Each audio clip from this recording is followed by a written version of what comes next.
الحمدللہ رب العالمین والصلاة والسلام علی سید المرسلین اما بعد فاعوذ باللہ من الشیطان الرجیم بسم اللہ الرحمن الرحیم۔ قربانی کے دن کتنے ہیں؟ کتنے دن قربانی ہو سکتی ہے؟ یا 3 دن ہے یا 4 دن ہے؟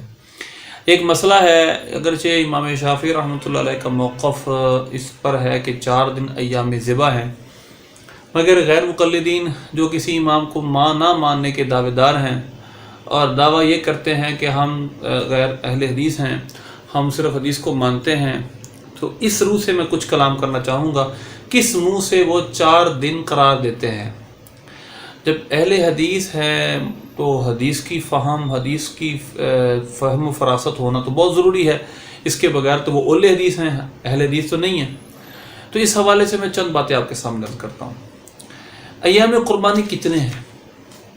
ہم کہتے ہیں 3 ہیں اور وہ کہتے ہیں 4 ہیں۔ اب 4 پر جو 4 جن حدیث کے مطابق ہے ان کی سند پہ کتنا کلام ہے؟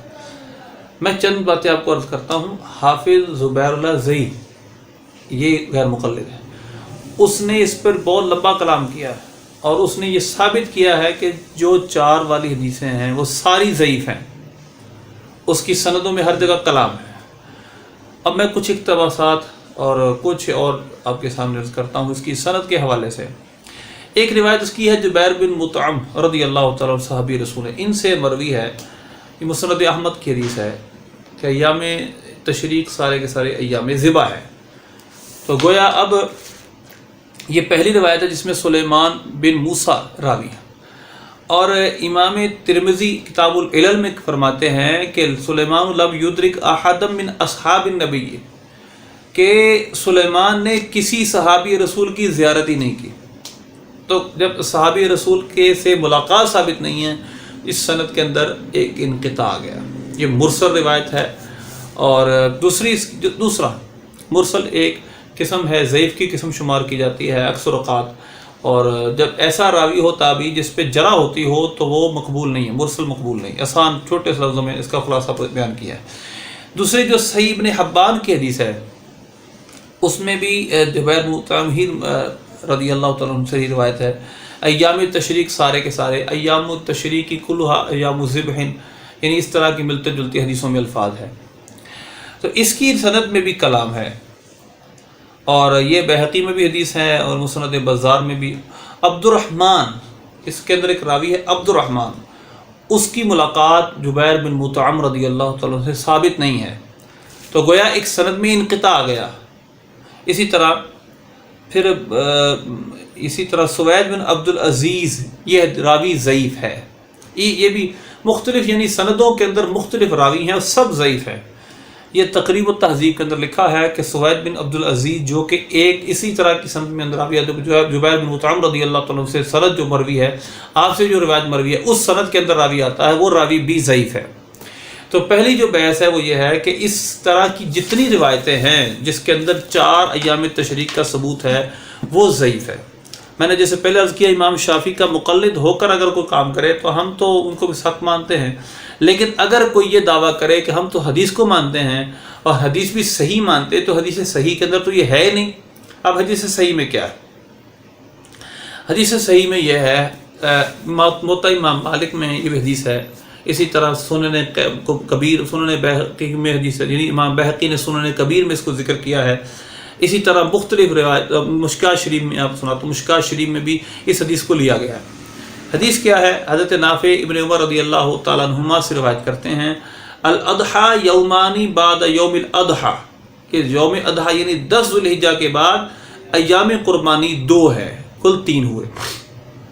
اب شاہ عبد الحق محدث دہلوی رحمۃ اللہ علیہ اس کی شرح میں لکھتے ہیں کہ اس سے ثابت ہوا کہ ایام قربانی جو 3 دن ہیں ایام ذبح ہیں، ان دنوں میں ہی قربانی جائز ہے۔ تو اور در سہ روز یہ بس تضحیہ جائز ہے، در سہ روز 3 دن ہی قربانی جائز ہے، اور روز عید ہے، اور پھر اس کے بعد 2 دن 11-12 کے۔ اور فرماتے یہ مذہب ماست، یہ ہمارا مذہب ہے حنفی مذہب، و مذہب مالک و احمد، اور یہی امام مالک کا مذہب ہے، یہی امام احمد کا مذہب ہے۔ ہاں نزد شافعی 3 روز است، اور 3 روز بعد از روز عید، کہ روزے عید کے بعد 3 دن اور ہیں، امام شافعی کے نزدیک کل 4 ہوئے، ہمارے نزدیک 3 ہیں۔ اور بہرحال ہماری دلیل کیا ہے؟ ہماری ہدایہ کے اندر لکھا ہے کہ دلیل است مارا آنچے روایت کردہ شدہ است از عمر و علی و ابن عباس رضی اللہ عنہم، کہ ہماری دلیل وہ ہے جو حضرت عمر فاروق، حضرت مولا علی، حضرت ابن عباس رضی اللہ عنہم اجمعین سے مروی ہے کہ ایام قربانی 3 ہیں۔ اور انہوں سب نے فرمایا ایشاں گفتہ اند، ان سب نے فرمایا ہے ایام نہر سے است، ایام نہر 3 ہیں کہ ایام ذبح 3 افضل ان میں سے افضل 10 ہے اور اس کے بعد 11 12۔ تو یہ شاہ عبدالحق، یہ محدث دہلوی رحمۃ اللہ علیہ کا کلام ہے۔ تو اس سے پتہ چلا کہ جو ہماری تینوں ائمہ کی جو سند حدیث ہے وہ بالکل صحیح ہے اور صحیح حدیث پہ عمل کرتے ہیں۔ لیکن امام شافعی کے مقلدین بھی اگر امام شافعی کی تقلید میں یہ بات کرتے ہیں وہ صحیح ہے، کیونکہ وہ مجتہد کے پیچھے چل رہے ہیں۔ لیکن بات یہ ہے کہ جو ہمارا یہاں کا ٹولہ ہے، یہ ٹولہ تو کسی امام کو مانتا نہیں۔ جب کسی امام کو نہیں مانتا، حدیث صحیح کا پیروکار ہے، جبکہ ایک طرف ضعیف حدیث ہے ایک طرف صحیح ہے، تو صحیح کو کیوں نہیں مانتا؟ وہ 4 ایام قربانی کیوں قرار دیتا ہے؟ غوث پاک رضی اللہ عنہ کی کتاب ہے غنیۃ الطالبین، جس کا ڈھنڈورا پیٹتے ہیں رفاعی جان کے حوالے سے۔ اب اس کے اندر لکھا ہے، اب باقی سب چیزیں اس کی بھلا دیتے ہیں، اب اس کے اندر کیا کچھ ہے کبھی پھر کلام کریں گے۔ کون کون سی چیز کا ثبوت اس سے ہوتا ہے جس کو بیان نہیں کیا جا سکتا، جس کو غیر مقلد مانتے نہیں ہیں، ان چیزوں کا ثبوت بھی غنیۃ الطالبین سے ہے لیکن نہیں مانتے۔ تقلید کا ثبوت جگہ جگہ غوث پاک رضی اللہ عنہ کی اس کتاب میں ملتا ہے۔ لکھتے ہیں غوث پاک رضی اللہ عنہ ایام النحر 3، ایام نحر 3 ہیں، یوم العید بعد الصلاۃ او قدریہ، عید کا دن نماز کے بعد سے شروع ہوتا ہے یا اس کے بعد، وہ یومانی بعدہ، اس کے بعد 2 دن، وہ مذہب اکثر الفقہاء، یہی اکثر فقہاء کا مذہب ہے۔ وقال شافعی رحمہ اللہ تعالی یوم العید یوم التشریق الصلاۃ، امام شافعی کا مختلف موقف ہے، لیکن فرماتے والذی ذکرنا من انہ 3 ایام، اور جو ہم نے ذکر کیا ہے کہ ایام قربانی 3 ہیں، فنقول عن عمر و علی و ابن عباس و ابی ہریرہ رضی اللہ عنہ اجمعین، یہ ہمارا موقف مروی ہے حضرت عمر فاروق سے، حضرت مولا علی سے، حضرت ابن عباس رضی اللہ عنہ سے، حضرت ابو ہریرہ رضی اللہ عنہ سے۔ تو گویا مذہب حنفی جس پر ہم ہیں اور ہم مذہب حنفی شافعی سے ہٹ کر جہاں پر جو لوگ یہ ٹولہ اپنے آپ کو غیر مقلد قرار دیتا ہے، سوال یہ ہے کیا خلفائے راشدین سے جو مروی روایت ہے، 2 خلفاء حضرت مولا علی اور حضرت علی حضرت سیدنا عمر فاروق رضی اللہ عنہما، ان دونوں سے مروی ہے کہ ایام قربانی 3 ہیں، آپ ایک ضعیف روایت کا سہارا لیتے ہوئے ان صحابہ کی روایت کو چھوڑ رہے ہیں، اس کی وجہ کیا ہے؟ اللہ ہمیں عقل و فہم عطا فرمائے۔